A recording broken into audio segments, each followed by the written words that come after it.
खुलुमबाय दिनै 26 मे 2024 रबिबार गुवाहाटीनि लालमाटी ओनसोलाव सासे आइजोआ फार्मासियाव थांनानै फार्मासिनिफ्राय गथ'फोरनि गोबां जाग्रा मुवा बेसाद आरो माखासे रांखौ लानानै खारखुमानानै दङ। आइजोआ फार्मासियाव थांनानै मुवा बेसादफोरखौ लानानै अनलाइन पेमेन्ट होगोन होननानै अनलाइन पेमेन्टआ जायाखै होननानै गोबाव खालामफ्लानानै आरो आइजोनि हौवानावबो नेट गैयै जायगायावसो दं होननानै समायखिरा लानानै दा बेलासियाव रांखौ फैगोन होननानै फार्मासिनिसिम समायखिरा लादोंमोन आरो फार्मासिनिफ्राय उल्था 1500 रांबो लांदोंमोन आरो उनाव गासिखौबो बेलासियाव मिलायना होगोन होनना बुंदोंमोन आरो फार्मासिनाबो फोथायनानै रांखौ हरदोंमोन आरो मुवा बेसादखौ हरदोंमोन। नाथाय उनाव बेलासि जाब्लाबो रावबो रांखौ होफैयाव जाथायखौ मिथिनाय जायो आरो जाथाया सोराङाव फैयो। रिपर्टनि बायदिब्ला बे आइजोआ गोबां जायगाफोराव गोबां गलादारफोरखौ बेबायदिनो थगायना जाबोगासिनो दङ। मध्य प्रदेशनि जबलपुरनि मोनसे मुंदांखा फेमास टुरिस्ट स्पट बेडाघाटआव सासे 10 बोसोर बैसोनि हिनजावसा गथ'आ गावनि बिमाखौ बे जायगायाव लाना थांनो थिननायाव बिमाया गथ'खौ लाङैनि जाहोनाव गथ'आ न'आवनो गावनि जिउखौ गावनो फोजोबदों। थैनाय गथ'आ 5 थाखोआव फरायगासिनो दंमोन। बिजेपि हानजाया सरकार दानो थाखाय जेरैखि जाया ईवीएम मेसिनखौ बेले-बेजे खालामनो नाजागोन, टेम्पारिं खालामगोन।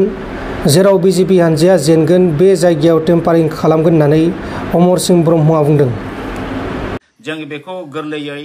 साननानै लानो हायो जे नरेन्द्र मदि बिजेपि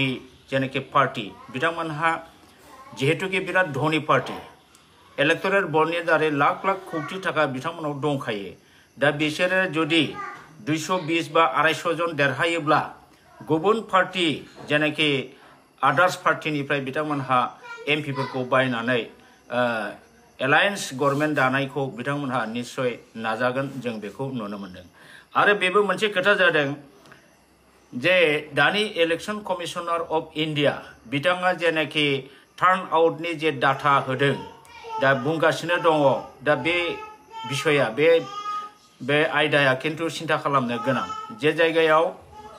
बिथाङा माने प्राय 1 कौटि भटार एक्सट्रा भाबै माने भट होनायखौ बिथाङा फोसावदों। दा जोंनि आसामावबो 10 लाख भटार्स एक्सेस भट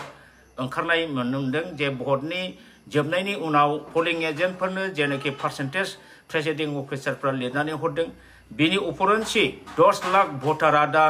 जोंनि आसामनि जेनाखि ईवीएम बाहाय हाबनानै दं होननानै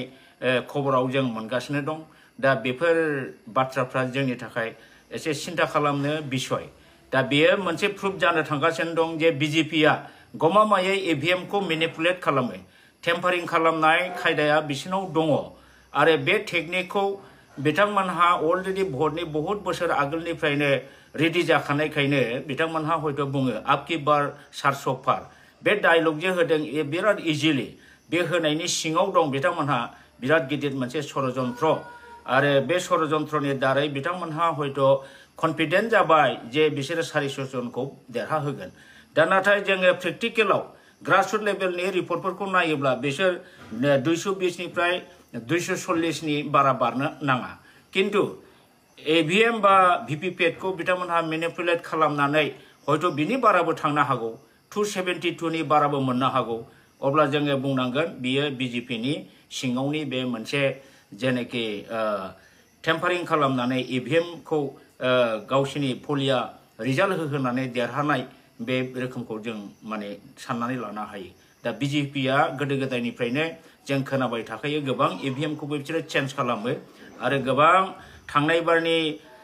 एमएलए इलेक्सनावबो खोनादों गोबां समस्तियाव माने स्ट्रं रुमावहाय सीसीटीवी केमेरा गैया, कारेन्ट गैया। बेफोरबादिनि दारै थांनाय बाराव जेरैबादि एमएलएआव रिजाल्ट होनांगौमोन बे होआलासिनो उल्था जाजोबदों, बिजेपिनानो देरहाजोबदों। एबारबो जुदि गमामायै इलेक्शन कमिशनार अफ इन्डियाया बुंनाय बादि 10 लाख भटारा जुदि जोंनि आसामनि ईवीएमआव हाबनानै दंब्ला दा बबे ईवीएमखौ बबे पलिं स्टेशननिखौ मेनिपुलेट खालामखो बा हाइजेक खालामखो बा टेम्पारिं खालामखो बे जिनिसा साननो गोनां जाबाय। निश्चय आंनि अनुमान मथे बिजेपिया ओरैबायदिखौ टेम्पारिं खालामगोन जे समस्थियाव बिथांमोनहा जेनगोन बादि बे जेनगोन बादिखौ बे 10 लाख जेनाखि दा एक्सेस एनाउन्समेन्ट होदों दा बे एक्सेसखौ जेनगोन समस्थियाव जुदि सोनानै होदोंब्ला अब्ला जे समस्थियाव अपोजिशन पार्टिया देरहानांगौमोन दा बिथांमोनहा देरहानांगौआ खिन्थु गोब्राब जानोसै से हमनानै लादो दिनै क'क्राझार लकसभा समस्ति एसटी जेनाखि रिजार्भ दा बेवहाय निश्चय बिथांमोनहा जेनगोनखौ नुहुरखानानै UPPL आरो BJP एलायन्स सरकारनि जेनाखि जयन्त बसुमतारी केन्डिडेट बेखौ देरहाहोनो निश्चय बेवहाय 1.5 लाख 2 लाख माने भटखौ एक्सेस होनानै हयथ' होदों जानो हागौ जाय एक्सेस भटनि दारै आनकाउन्टेड भटनि दारै दिनै जयन्त बसुमतारी निश्चय देरहागोन थिग बेबादिनो दरं उदालगुरियाव जोंनि ग्राउन्ड रिपर्ट मथे माने जोंनि दुर्गादास बर' BPM ना देरहानांगौ बे एकदम सियर जों बेखौ ग्राउन्ड रिपर्टनिफ्राय मोनदों थिग बेबादिनो धुबुरीयाव माने रकिबुल हुसैन कंग्रेसना देरहागोनखौ जोङो ग्राउन्ड रिपर्टनिफ्राय जोङो मोनदों थिग बिदिनो जरहाटआव जेन'बा गौरब गगैया देरहानाया सियर थिग लरेन ज्योति गगैया डिब्रुगड़निफ्राय देरहागोन बेफोरबादियाव दा बिजेपिया नैबे टेम्पारिंनि दारै इलेक्टर मेसिनखौ EVM खौ मेनिपुलेट खालामनानै बिथांमोनहा जुदि एक्सेस भटारखौ बाफ्राव सोनानै टेक्निकेलि जुदि टेम्पारिं खालामनानै होयोबा किन्तु जायखौ देरहागोन सानदों दिनै ग्राउन्ड रिपर्ट मथे बिथांमोनहाबो हयथ' देरहानाय नङा दा आं सानदों निश्चय क'क्राझार आरो दरं उदालगुरि बिथांमोन बे मोननै समस्थियाव बिथांमोनहा जुदि टेम्पारिं खालामाबा बा नोङो हाइजेक खालामाबा मा होनो बिदिखौ मेनिपुलेट खालामाबा बिसोरो माने देरहानायनि खुनु माबा गैया BPF नि दलानो दुर्गादास बर' आरो खाम्फा बरगयारि बिथांमोनानो देरहागोन आरो जुदि जेनोबा जोङो होननांगोन बे जिनिसा टेम्पारिं जादों दा जोंहा नैबेखौ नायनांगौ जे भटनि पार्सेन्टेजआ बा टटेल भटआ बेसेबां जायामोन बेलट पेपार एकाउन्टआव बे जिनिसा प्रतिटा पोलिं बुथआव थाखायो जे टटेल भटारा एसेबांमोन टटेल भट जादों एसेबां पार्सेन्टेजआ एसेबां दा बे जिनिसखौ काउन्टिं एजेन्टफ्रा मोजाङै काउन्टिं टाइमावहाय जुदि बेनि टटेलखौ नायोब्ला माने बिथांमोनहा गमामायै एक्सेस भट होमारदों नामा बे जिनिसखौ जोङो हमनो हागोन आरो बे बेलायाव केन्डिडेटफ्रा बिसेसकै माने MP नि जायफोर केन्डिडेट बिथांमोनहा बिराद स्ट्रं जानांगोन आरो काउन्टिं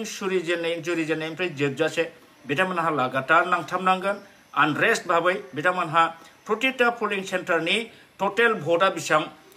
पार्सेन्टेजआ बेसेबां बे हिसाबखौ लानानै थानांगोन आरो नेक्स्टआव जोङो बेखौ दरकार जायोबा कर्टआव चेलेन्ज खालामनांगोन दा एबार जिहेतुके अल इन्डिया बेसिसआव बिजेपिया जेरावबो जेननायनि लक्षणखौ दा नुदों दा बे हिसाबै बिथांमोनहा बे EVM खौ टेम्पारिं खालामनायनि खुनु बाथ्रा गैया दा बिथांमोनहा बेबादिनो सोलोयै बोलोयै बाय हुक आरो बाय क्रुक माने गभर्नमेन्ट दानाय बे जिनिसखौ जोङो बिथांमोनहा नाजागोन जों बेखौ अनुमान खालामनो हायो दा जोङो बेखौनो दा सिन्था खालामनो गोनां जोंनि सचेतन महला माने कनसियास व्यक्तिफ्रा आरो बिसेसकै केन्डिडेटफ्रा काउन्टिं टाइमाव जाहाथे बिराद एक्टिभ जायो खुनु पर्दायै जाहाथे बिसोरो EVM नि जेनाखि टार्न आउट जे संख्या भटआ बेसेबां होआ बियो माने जेनाखि रिटेन बै माने एट द एन्ड अफ द पोलाव जेसेबां भट जायो बे हिसाबा दानि रिजाल्ट होनाय बे पोलिं स्टेशनाव खयथा भट गोलैदों बे हिसाबखौ जाहाथे मोजाङै कम्पेयार खालामनानै नायो बेखौ आङो जोंनि केन्डिडेट बिथांमोनखौ खावलायगोन नोंथांमोन दिननि खौरांफोरा बेखिनिल'मोन बेखिनिसिम नायनायनि थाखाय नोंथांमोननिसिम रोजा रोजा साबायखर गोजोन्थों एसेनोसै जय बर' हारिनि